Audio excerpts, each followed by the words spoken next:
Good evening, good evening, good evening. So, today has been a day. I have been trying to shoot this video with my little scary self since about 7 this morning, and it is a 7 p.m. So, let's start with the first quote of today. Hardships help prepare ordinary people for extraordinary destiny. OMG. I have had hardship after hardship after hardship, so I better be big out there.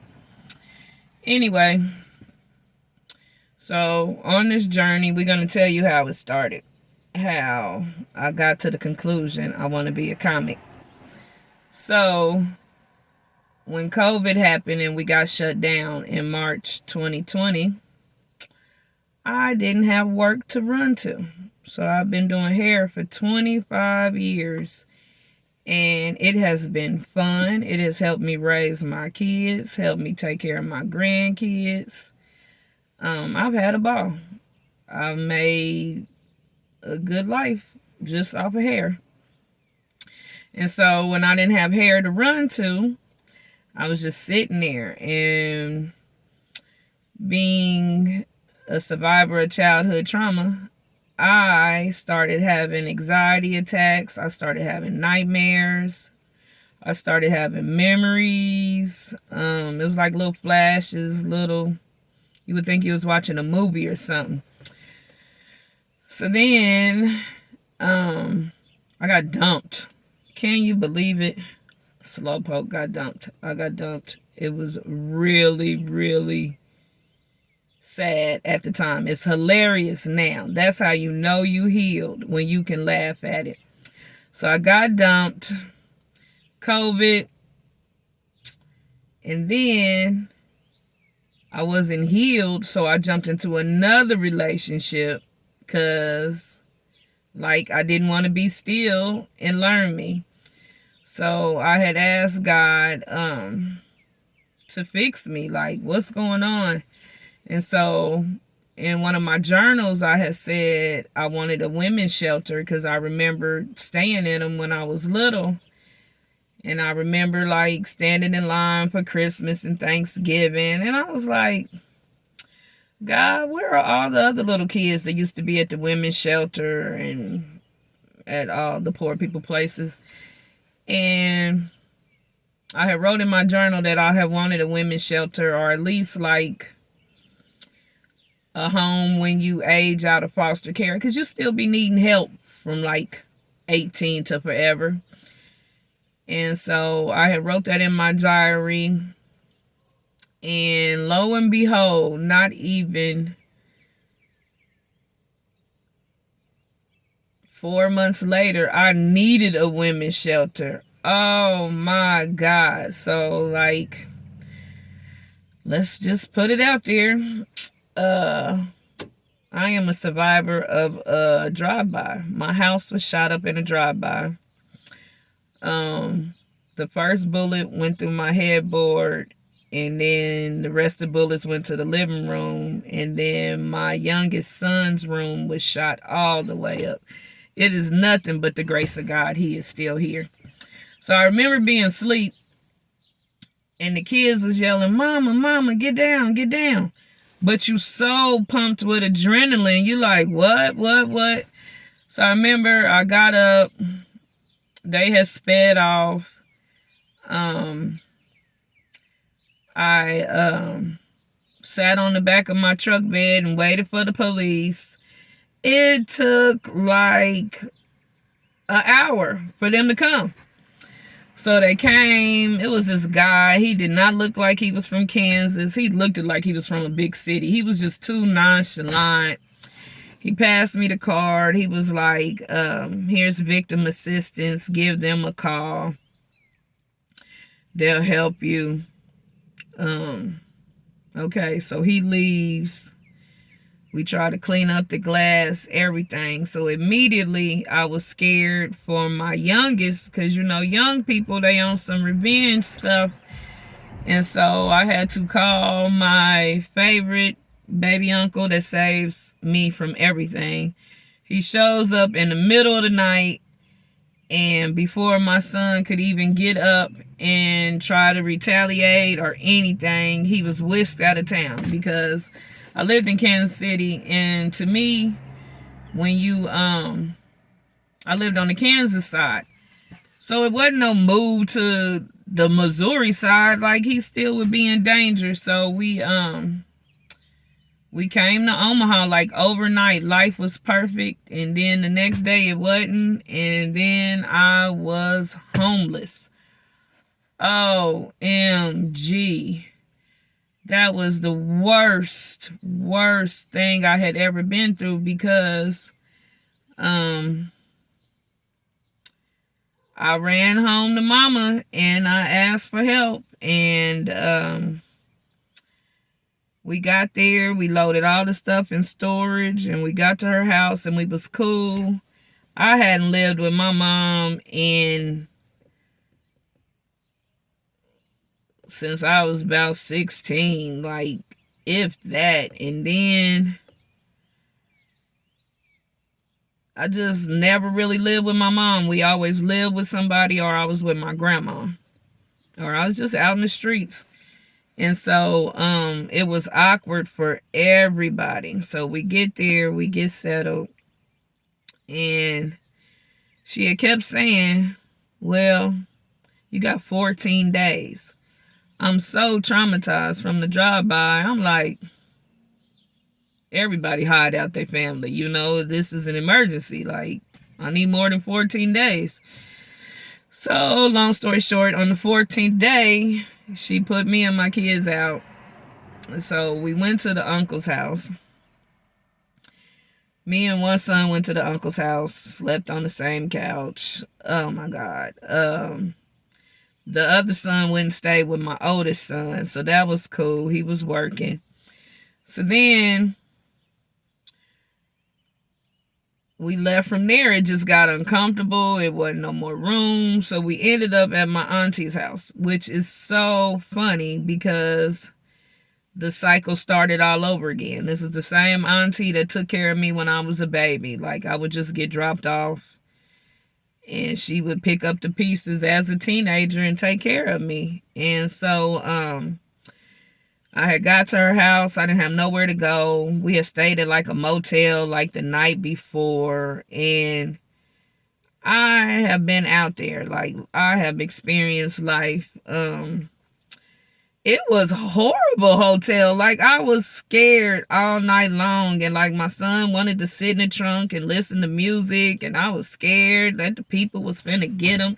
It was just a horrible place ever. So we check out from there. I'm driving around. I'm like, Lord, I don't know where to go, what to do. And I stopped by my auntie's house, and she just knew it. I probably was looking like it, and she was like, you don't got nowhere to go, do you? And I was like, nah, auntie. And she was like, go get your stuff. You can stay here. It don't care how long it take. You can stay here, get yourself back together. So, we moved to my auntie's house. She let my son stay in the basement. It was a nice basement, couple of bedrooms, activity room. She runs a daycare. So I ended upstairs in the daycare room with my 2-year-old little cousin that was very possessive. Lord Jesus, as soon as I walk in the house, he wanted YouTube. So it was like really, really, it was funny. It was like, Lord, how I go from my own house to I'm sharing this bunk bed with this bossy 2-year-old. OMG. So everything is shut down. It's no hair. My nerves are so bad off the drive-by. I couldn't even like use the water fountain. I couldn't garden no more. Like, my hands was numb. And so in my mind, I was gonna go work at Walmart and smell lotion and shampoo all day and like make the shelves pretty. Oh, hell no. You had to work the truck. So I did the week of orientation. I passed it with flying colors. First day on the floor, I was a little slow, but it's new. I'm learning something different. Oh my goodness, it was real work. I didn't know how spoiled I was as a hairstylist. So, first day was fine. It was like little microwaves, boxes of diapers. Okay. All the workers was young and like Asian, so they was super strong, super fast. And so the next day was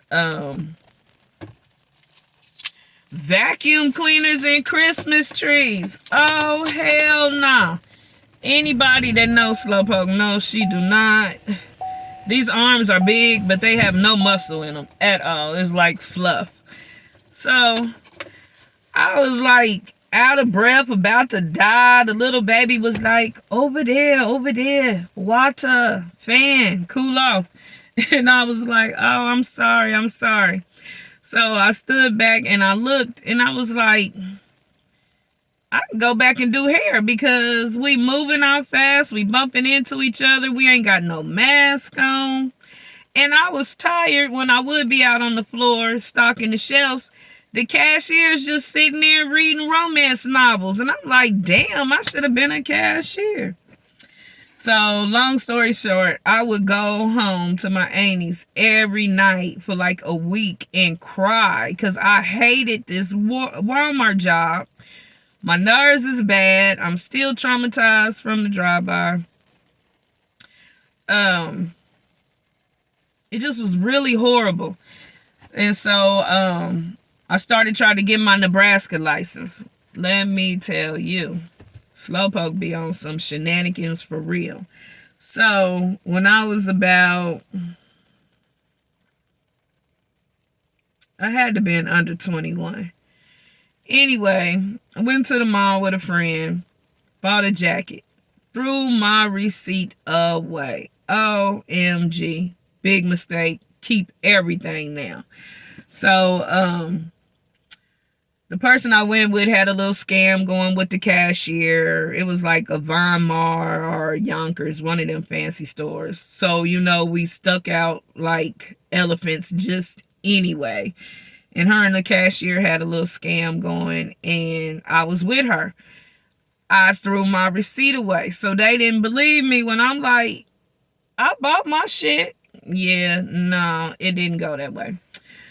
So I ended up getting body slammed. Oh my God, it was so horrible. I completely forgot about it because when you are a survivor of childhood trauma, like you lose gaps of time. So I'm in the bunk bed with the 2-year-old badass little cousin, and I write state board to get my license, and they was like, tell us about this felony. And I'm like, I've been doing hair for 25 years. I'm like, what fucking felony? And so I had to go print off the police report. Dun, dun, dun, dun. Theft by deception. OMG. The friend, Ben done fixed her life, had it expunged, everything. I forgot all about the shit because I didn't live here. I told God I was never coming back to Omaha. Where am I at? Okay. So I had to just sit there and I'm crying in this bunk bed. I'm like, Lord, help me remember what happened. Help me remember. Now, mind you, my nerves are just out of whack. I'm crying. I'm displaced. They sending me to all these doctors, all these agencies to get rental help. Let me tell you something.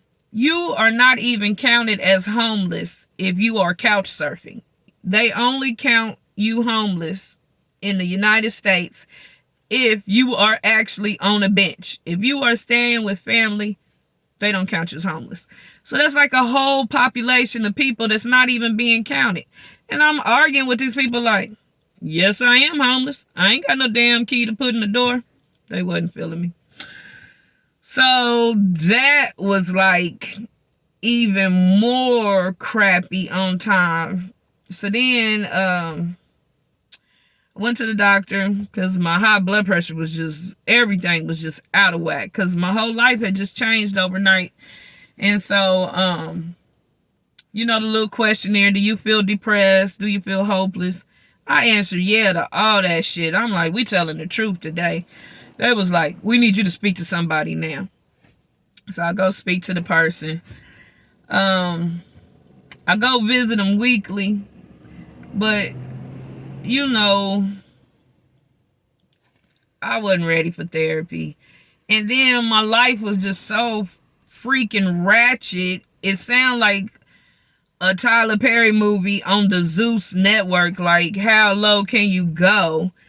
And ain't nothing worse than like telling your story and then at the end they like, you for real? I'm like, oh hell no. So that didn't go well. So I tried it a few more times and I finally just said, God, you gonna fix me. You gonna fix me because clearly what I got going on is too much for these people at the therapy place. So then I finally got my hair license. God showed me what happened in a dream. I wrote the state board like, hey, this would happen. I'm sorry. I learned my lesson. I ain't been in trouble since. They gave me so I sent it back in the email. And so then I just was really worried for like the next week straight. And I would listen to all kind of church sermons because I just was ready to pop off on anybody and everybody. And God, it was horrible. And a mom is supposed to help you. And woe is me, woe is me. So I was laying in the bunk bed with the little 2-year-old and he peed on me. And I was like, fuck. OMG. Mind you, it was even more traumatizing because his mom was doing a thing that my mom did, just drop you off and go. So I just was just like, this was too much, too soon. Oh, this was too much. And so I was laying there like, F my life. I'll be honest. I was over it. And I had a ding, and it was an email from State Board saying my license had been sent out that day. So mind you, I had applied for a job with Great Clips. I've been with Great Clips 18 years. Like, Great Clips have saved me. I had to call the lady back and be like, I'm sorry. I forgot I had a felony from 25 years ago. I gotta wait. And she was like, no worries. Take your time. We'll be here. But that was so embarrassing because I truly have forgot about that part of my life. So I started working there. I was cool because we started out with the mask, so nobody knew that I had missing teeth. Well, when the mask went away, I just had to face it. But my friends and family, like I have somebody be like, you need to get your teeth fixed. Well, first of all, I'm terribly afraid of the dentist. Like when I go, I call my grown kids and I'm crying like I'm the child. I'm just nervous. And so I would start, but then I would always get scared and stop. So as we on this journey to the stage, I start my denture treatment like June 15th. So y'all are going on this journey with me. I can't be scared anymore. I just got to tough it out. So yeah, so it was just trauma on top of trauma. So when God sends you trouble, it is something he wants you to learn from it. And God's will cannot be prayed away. His mind is set. He's fair. The book has already been written. That's why they tell you to pray, thy will be done, because it's God's will. So soon as you get over pouting about the plans you made and you just let go of control and let God, that's when your life just opens up. I promise you. So, change is a process. It's not an event. It happens over time. So I look at all the steps that I've been going through since 2020, and it's how you look at it. It's how you tell your truth, to tell yourself the truth and just face the facts. Like years of low self-worth, not being validated, seeking validation from any and everybody is how I got to where I was. So I want to give y'all the phases of how to heal, because I have healed, I believe. I still got a lot of work to do, but at least I'm not traumatized by the drive-by. So it says phase 1 is the emotional turmoil. It says you may experience tears, anger, anxiety, sadness, thoughts of taking revenge, and all kinds of stress. And so when things happen, emotions come. And I went through all of the emotions. I wanted revenge. I felt like I knew who did it. I felt like, God, I ain't no punk. Like, all the years I was out there in the streets and nothing happened, was this my karma? It just, all kind of stuff was going through my head. And so when you going through turmoil, you got to find a safe place with safe people and just cry your heart out. Just get it out. So by the time I made it to my auntie that took good care of me when I was little, oh my goodness, she is the best auntie in the world, but she does not play. So when I got to her, what's the No Crying in the Paint? I cannot think of this show now, and I am a faithful fan of it. But I'll be crying somewhere. She's like, no crying, no crying. Rule number 152, no crying in the pink. And so, because I just was a crybaby, I was hurt and just like, what happened? And so that's the first phase. The second phase is adjusting. You got to break up with your past and create a new routine. So just totally starting over, just seeking God, just trying to calm myself down, trying to keep faith. Number 3 is self-doubt. Did I do the right thing? Think about the good things of it. I questioned myself the whole time. I should have just stayed in Kansas City. I would have been better off just letting my friends help me. But at the same time, I didn't want to lose my sons. I didn't want to lose them to prison. I didn't want to lose them to death. So I just knew Kansas City was not it. So then phase 4 is acceptance. This is where you begin to accept life as it is now. No stress over what I can control. I'm just now getting there, probably like last month, on accepting things I cannot control. I was out exercising, and I had been mourning over Kansas City like the whole 3 years I had been here. And so I was coming back from my walk, and I seen my house, and it was like I was listening to sermons as I was walking, and he was saying God won't bless you with the future until you stop crying over the past. So I'm walking up on the house, and just like thankfulness went on my heart, because I see this big dumb house. I was able to buy 2 cars. I could fit my old little house in Kansas City in my house now, living room, like just stupid small. But I have been crying and crying and crying over my past life to where I wasn't thankful. And so I just started thanking God, like, Lord, forgive me. I've been weeping and mourning, like I'm blessed, like blessed up out of this world. So phase 5 is growth. You're better and wiser than before. The journey taught you how to pray. It taught you how to depend on Jesus, and it drew you closer to God. When I tell you, like, I was chasing God the way I would chase the club. I was chasing God the way I would chase a man. I was chasing God the way I would chase these badass kids of mine. I just was chasing him. And it was working. Like I was calm. I was peaceful. When you looking down and you feeling down, you gotta look up. You gotta look for the bright side. You gotta look for hope in the situation.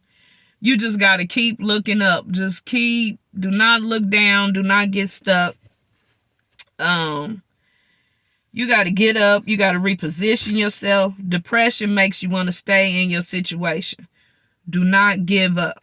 Do not get stuck in them evil thoughts. Do not let the devil whisper lies to you. Like, Jesus will never leave you or forsake you. Man, it's just awesome when you can get there. It says a single act of courage could change your life. And that is like the whole thing. My faith been low, my courage been low. Like, I can speak. I am everybody's biggest cheerleader except my own, which is crazy. Like, what is up? So, it just dawned on me, God ain't gonna do nothing till I do something. So the number 3 step, you gotta wash off. You gotta wash off the guilt, wash off the shame, wash off the negative comments. Be willing to let go of the life you planned so you can have the life God has for you. Like, I don't have a plan now. I don't know if I'm coming or going. I'm good. I think he brought me back to Omaha to heal my childhood trauma, because clearly I blocked out everything. I tried to come back and make up with family. It is what it is. I don't even mean that in a bad way. Like, I'm reaching out to who's reaching out to me. I ain't chasing nothing but this comedy thing. That is the only thing I'm chasing from here on out. I threaten to run away from my grown kids every day. I'll be telling them, try me. I'm out of here. So I think they taking me serious, because they didn't calm down. They ain't as bad as they used to be.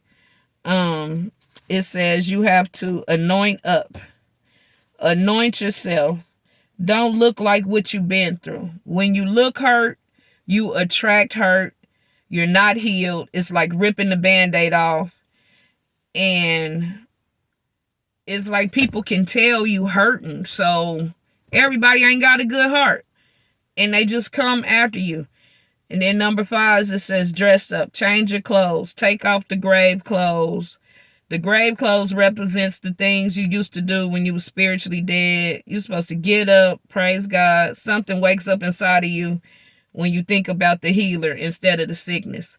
And so, I just would put on my favorite gospel song. Anything, just throw a sermon on, just chasing them, because, Lord, I wanted to go do my own drive-by. And that ain't good. Number 6, worship. God is worthy even in sorrow, because God is still good no matter what you going through.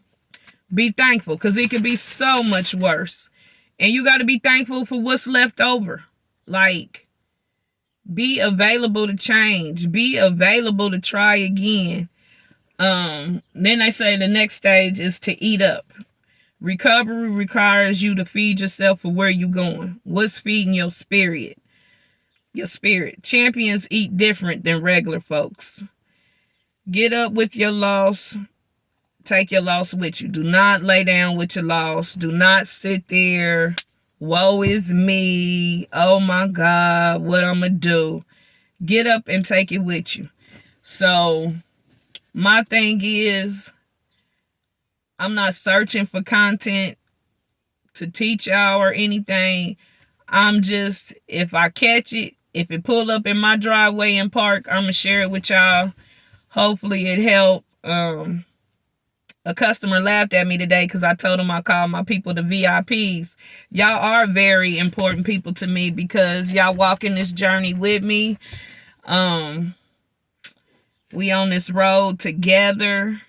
I'm just ready to be happy. I have only survived for, I'm about to be 48 in December. I have been surviving for 47 years. Like, I'm ready to live. I want to have fun. I want to travel. I want to stop enabling my kids. I want to stop people pleasing. I'm really cool on what they think about me. I was a little sad about the teeth because I should have been and had them done. Like, all the money I spend on other people and trying to help, I should have been putting it towards me. So going forward, self-care is number one. So they will get done. I got some hilarious jokes off of these missing teeth. Like, the shit is sick. So we gonna end this on a good note. We gonna end this with a joke. So I was cutting hair at Great Clips.